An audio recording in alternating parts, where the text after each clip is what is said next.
This is going to be a rant about the NHS and the UK FPO because I've been done very dirty and I wonder if anyone's in a similar situation. It's going to be a long video, so hold here for ×2 speed, but it's quite important. If you don't know what the UK FPO is, essentially in your final year of medical school, you apply to them and then they basically give you a deanery, which is where you're going to spend your first 2 years training as a doctor. So I'm in final year right now, I've applied to them. In the old system, essentially how it worked is you do good at med school, your ranking's higher, so you have a better selection power to pick one of these deaneries, because obviously some are more competitive than others.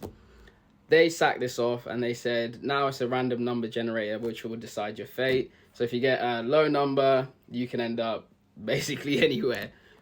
And the saving grace for this is you could pre-allocate if you had special circumstances. For example, me.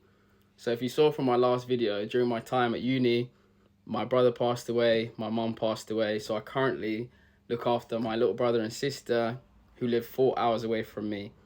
And so the current situation is like I pay rent here at uni, pay rent for them at home 4 hours away. I also actually pay rent in Zambia for my other family members, but that's besides the point. Last year I could pre-allocate with caring responsibilities back to live with my siblings 4 hours away. This year, they changed it and said, well, you can only pre-allocate to your university deanery, because I think their reasoning is, well, if you've survived this long at university, surely it can't be that bad.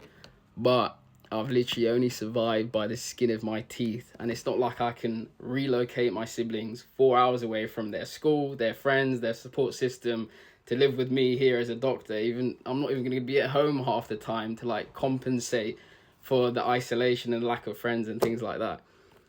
So this is why I'm wondering, like, sure, this is why the morale for the NHS is just quite low, because if I can't pre-allocate, who on earth can pre-allocate? And if anyone from the NHS is watching this, is there anything that I can do? Because this is a very techie situation and it's just sad because I've actually done really well at university. So if it was the old system, I could actually have a fighting chance. My home deanery is the third most competitive, and now I'm left to the mercy of a random number generator to decide how financially screwed I'll be and what I'm doing with my siblings. So yeah, bit of a techie one.